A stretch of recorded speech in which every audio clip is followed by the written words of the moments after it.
दोस्तों आज की वीडियो में हम बात करेंगे कि हम अगर कोई इंटरनेट कंपनी का ब्रॉडबैंड कनेक्शन अपने घर या ऑफिस में अगर लेना चाहते हैं तो सबसे अच्छा कनेक्शन कौन सी कंपनी का है, कौन सी वो बातें हैं जिन्हें जानकर हम एक अच्छी कंपनी का ब्रॉडबैंड कनेक्शन अपने इंटरनेट यूजेज के लिए अपने घर पर लगवा सकते हैं, अपने ऑफिस में लगवा सकते हैं। दोस्तों ऐसी बहुत सारी नेशनल और इंटरनेशनल कंपनियां हैं जो ब्रॉडबैंड कनेक्शन उपलब्ध करवाती है, जिनके फाइबर केबल आपको हर गली हर मोहल्ले में मिल जाएंगे। लेकिन सारी कंपनियां तो सेम नहीं है, सबकी इंटरनेट कनेक्टिविटी वो भी सेम नहीं है, मतलब सबकी अलग अलग है, कोई ना कोई डिफरेंट इन कंपनियों के इंटरनेट में जरूर आपको देखने को मिलेगा। आज के वक्त में अगर आप ऑफिस में काम करते हो या घर पर हो, आज घर पर टीवी भी अगर आपको चलाना है तो वो डिश टीवी के जमाने भी अब चले गए। अब आपके घर में एलईडी है, उसे भी एक हाई स्पीड का इंटरनेट चाहिए जो 30 एमबीपीएस की स्पीड वाला हो, तभी आपका घर का टीवी ऑपरेट होगा। आज हम मोबाइल उपयोग में लेते हैं, लेकिन मोबाइल में जब इंटरनेट कनेक्टिविटी की बात आती है या कोई चीज हमें अपने मोबाइल में डाउनलोड करनी है या फिर कोई ओटीटी प्लेटफॉर्म जिस पर हमें कोई मूवी, वेब सीरीज या क्रिकेट मैच या अन्य कोई चीज अगर देखनी है तो भी हम वाईफाई का सहारा लेते हैं। और वाईफाई एक ब्रॉडबैंड कनेक्शन का ही हिस्सा है जो एक अच्छी स्पीड देता है बिना किसी रुकावट के। तो दोस्तों बिना टाइम खराब करे हम जानेंगे कि कौन सी कंपनी का इंटरनेट सबसे बेस्ट है और हम ये चीज कैसे जान सकते हैं। इसमें दोस्तों पहला है कि जब आप कोई भी इंटरनेट कनेक्शन अपने घर पर या अपने ऑफिस में लगाने की चाहत रखते हैं तो सबसे पहले आप अपने सेक्टर में जितनी भी ब्रॉडबैंड कंपनियां हैं या इंटरनेट प्रदान करने वाली जितनी भी कंपनियां हैं उन सबकी एक लिस्ट बनाइए। कई बार दोस्तों ये होता है कि आप कोई एड देखते हो किसी नेशनल या इंटरनेशनल इंटरनेट प्रदाता कंपनी का, लेकिन हो सकता है वो कंपनी आपके सेक्टर में नेट उपलब्ध ही नहीं करवाती हो, उस कंपनी की कोई फाइबर केबल आपके गली मोहल्ले या आपके ऑफिस के पास मौजूद ही नहीं है। इसीलिए सबसे पहले अपने सेक्टर में जितनी ही इंटरनेट प्रदाता कंपनियां हैं जो ब्रॉडबैंड कनेक्शन उपलब्ध करवाती है उनकी एक लिस्ट आप पहले बना लीजिए, क्योंकि इससे आपको आसानी होगी कि कौन सी कंपनी अपने सेक्टर में है और कौन सी कंपनी नहीं। इससे आप एक निश्चित लिस्ट को टिक कर पाएंगे, भाई हमें तो ये 5 कंपनियां हैं, इन्हीं में से एक का कनेक्शन अपने घर पर लेना है या अपने ऑफिस पर लेना है। उसके बाद दूसरा जो सबसे अहम है, आप आसपास के लोगों से पूछिए। लोगों से पूछोगे आप तभी आपको पता लगेगा कौन सी कंपनी का नेट सबसे अच्छा है, किफायती है और उसकी जो कस्टमर सर्विस है वो भी आपको सपोर्टेबल है। क्योंकि आप जहां रहते हो आपके आस पड़ोस में वो लोग भी ब्रॉडबैंड कनेक्शन का उपयोग जरूर करते हैं।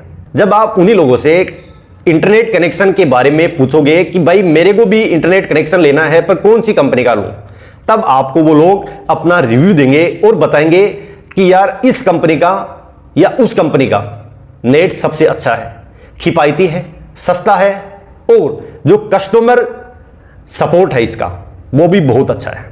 तीसरा है ब्रॉडबैंड प्लान, उसका आकलन करें। आपने कंपनियों की लिस्ट बना ली, लोगों से पूछ लिया, उसके बाद आपके पास जो कंपनियां आपने चॉइस करी उन कंपनियों के जो प्लान है उनका आकलन करें कि कौन सी कंपनी में मंथली क्या पैकेज है और उसमें कितनी स्पीड आपको मिल रही है और कितने पैसे आप उस कंपनी को अदा कर रहे हो उस प्लान के बदले में। चौथा है ब्रॉडबैंड की स्पीड चेक करें। स्पीड चेक कैसे? जब आप अपने आसपास के लोगों से पूछोगे तो वो लोग आपको इंटरनेट कनेक्शन के साथ साथ जो इंटरनेट की स्पीड है उसके बारे में भी बताएंगे। अगर नहीं बताते तो आप उनसे पूछिए, वो लोग आपको बता देंगे कि कौन से इंटरनेट कंपनी की स्पीड कितनी है। क्योंकि अगर आप घर में कोई मान लो ब्रॉडबैंड कनेक्शन लगाते हो, अपने टीवी से कनेक्ट कर देते हो, लेकिन घर में सदस्य है 5, उनके पास 5 मोबाइल है, अब वो भी अपने मोबाइल का वाईफाई ऑन रखेंगे, उस ब्रॉडबैंड से कनेक्ट रखेंगे। अब किसी कंपनी की स्पीड अच्छी नहीं हुई तो उनमें से एक भी उपकरण आपका इंटरनेट को सपोर्ट नहीं कर पाएगा, इसलिए आप स्पीड जरूर चेक करें। उसके बाद है कि ब्रॉडबैंड में खर्चा कितना आएगा, मंथली या सालाना। क्योंकि दोस्तों आजकल मार्केट में कंपटीशन बहुत है और कंपनियां ये चाहती है कि हम कस्टमर को एक बेहतरीन सर्विस देने के साथ साथ चार्ज भी कम वसूलें। क्योंकि भाई कंपटीशन का जमाना है और चीज बेस्ट देकर भी कम दाम कस्टमर से लेना, जिससे उन कंपनियों को ग्राहक जोड़ने में आसानी होती है। इसलिए आप जो मंथली या सालाना ब्रॉडबैंड के कनेक्शन पर जो खर्चा आता है या उसकी बिलिंग होती है, उस पर आप जरूर ध्यान दें। मान लो आपने एक एयरटेल का ब्रॉडबैंड कनेक्शन लिया, 100 MBPS की स्पीड भी आपने चुनी और उसके बदले में आपने 1000 रुपये मंथली पे किए। अब मान लो वो इस 100 MBPS की स्पीड जियो आपको ब्रॉडबैंड कनेक्शन में 800 रुपये में ही उपलब्ध करवा रही है, तो आप 200 रुपये फालतू में क्यों खर्चोगे? इसलिए आप जो ब्रॉडबैंड कनेक्शन का मंथली बिल आता है या सालाना बिल आता है, उसका आकलन जरूर करें। इसके साथ दोस्तों एक और है कि ब्रॉडबैंड कनेक्शन जब आप लेते हो तो उसके साथ साथ और क्या क्या चीजें मिल रही है।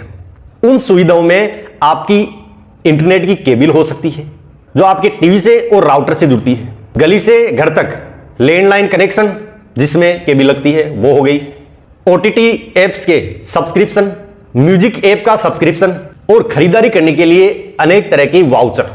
ये चीजें आपको एक ब्रॉडबैंड प्लान के साथ मिल सकती है। इन चीजों का आप विशेष ध्यान रखें और पूरी तरह से आकलन करें। इसके साथ दोस्तों ब्रॉडबैंड कंपनियों की जो कस्टमर सर्विस है उसको आप जरूर चेक करें, क्योंकि दोस्तों ये कंपनियां इंटरनेट कनेक्टिविटी के लिए जो साधन अपनाती है वो होती है फाइबर केबलें। फाइबर केबल क्या होती है, जमीन के अंदर दबी रहती है और मान लो किसी गली में किसी ने कोई खड्डा खोद दिया और केबल कट गई। अब आपके घर पर इंटरनेट की कोई कनेक्टिविटी नहीं होगी और उसी कटी हुई केबल को वापस ठीक करने के लिए कंपनी का जो सपोर्ट है वो आपको बेहतरीन मिलना चाहिए, तभी तो आपके घर की वापस इंटरनेट कनेक्टिविटी सुचारू हो पाएगी। दोस्तों इसके साथ आप जो ब्रॉडबैंड कनेक्शन लेते हो उसके नेट का इस्तेमाल कितने लोग एक साथ करेंगे ये बहुत मायने रखता है, क्योंकि आपने मान लो रिचार्ज करा लिया 30 MBPS का और घर में 15 सदस्य हैं जिन्होंने वाईफाई से जोड़ लिया। अब भाई साहब एक के मोबाइल में भी इंटरनेट नहीं चल पाएगा, इसीलिए पहले ये चेक कर ले कि कितने लोग ब्रॉडबैंड कनेक्शन की स्पीड का मजा ले पाएंगे। दोस्तों लास्ट में एक बात और बोलूंगा कि आप ब्रॉडबैंड की जो रेंज है उसका विशेष रूप से ध्यान रखिए, क्योंकि घर में टीवी तो चलता है एक, लेकिन वाईफाई का इस्तेमाल करते हैं 10 लोग, सब मोबाइलों में चलाते हैं, तो अगर रेंज अच्छी नहीं होगी नेट की तो वो लोग इस्तेमाल नहीं कर पाएंगे अच्छे से, तो फिर कोई मतलब ही नहीं हुआ आपके उस ब्रॉडबैंड कनेक्शन का। इसीलिए जिसकी रेंज अच्छी हो, जिसका नेटवर्क स्ट्रांग हो, ऐसे कनेक्शन को आप पहले प्राथमिकता दीजिए। अब दोस्तों हम बात कर लेते हैं हमारे देश में ऐसी कंपनियां जो इंटरनेट के लिए ब्रॉडबैंड सेवा उपलब्ध करवाती है, जिनमें दोस्तों पहले मैं नाम लूंगा BSNL का, ये 1 नंबर है। दूसरा है एयरटेल, तीसरा है जियो, चौथा है वोडाफोन आइडिया, पांचवा है आइडिया सेलुलर, छठा है एयरसेल, सातवां है टाटा टेली सर्विसेज, आठवां है टेलीनोर, नौवां है MTNL, 10वां है वीडियोकॉन।